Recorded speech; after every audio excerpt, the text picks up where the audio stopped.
Let's talk Mouthrinses today. Today I'm going to be reviewing 5 different ones, and one of the biggest points that I want to make to a lot of my patients out there is that you should only be using a mouth rinse in conjunction with good oral home care in order to solve a specific problem. So if you have like cavities, you want to use an anti-cavity mouth rinse, for example. But let's get to the reviews. I'm going to be ranking each of them on a scale of like an A rating down to an F, and we'll talk about them. Product 1 is Act Mouthwash. This is an anti-cavity fluoride mouthwash that also doesn't have any alcohol, which I love. Alcohol can lead to dry mouth, more bad breath, and also an increased risk for cavities a couple of hours after you use it. However, no amount of this stuff is going to be able to get your way out of a bad diet if you're having a lot of sugar or bad home care. Regardless, this does what it's supposed to do, so I have to give this an A rating. Okay, number 2 is Listerine. Listerine is meant to solve a lot of bad breath problems and then also kill a lot of gum disease causing germs. I'm not a huge fan of this just because it is 25% alcohol. Alcohol will completely dry out your mouth about 20 minutes after using it, and so even though it's minty fresh, for maybe 20 minutes, afterwards you're gonna have even worse breath than when you started.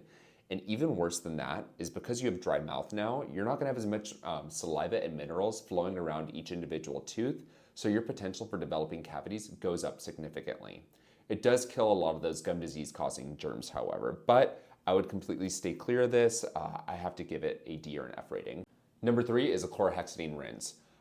So with this, we usually prescribe this as dentists in order to treat patients who have significant gum disease infections. And so usually I'll have a patient use it for around 2-ish weeks, but afterwards you need to stop using it because this product will actually stain your teeth significantly. On top of that too, there is also a significant percentage of alcohol in here that could lead to dry mouth, though it is about half the amount of Listerine. It does do a really good job of killing those gum disease bacteria, but again, because you can't really use it long term, I have to give it a B or a C rating. Next up is Therabreath. And so Therabreath does not have any alcohol, which I love, and it also has a couple chemicals in it that might do a good job at reducing that bacterial load.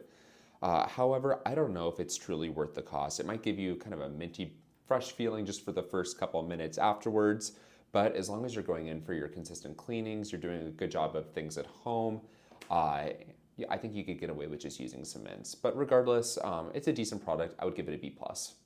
And lastly, we have Bleach. And so a lot of people are just like, oh my God, why would you want to put bleach in your mouth? But I studied under a gum disease professor at USC, and what he usually recommends is that you take 1 part bleach to 20 parts water, put them in a cup, and then once a week, you go ahead and swish around with this. And this would be for patients with significant gum disease, or periodontitis as we call it. And so this is going to help keep a lot of those specific bacteria at bay. There's not really a lot of side effects with this. You definitely don't want to be swallowing it, but as long as you're using this about once a week, you should be good to go, and I have to give this an A rating. So in summary, a lot of these mouth rinses are great. However, they're not going to really be working if you're not taking care of a lot of these things at home. So you need to make sure that you're keeping a lot of bacteria off your teeth by brushing and flossing, and you're also doing things to reduce the amount of sugar in your mouth. If you have any questions, DM me and I'll get back to you soon. Thank you.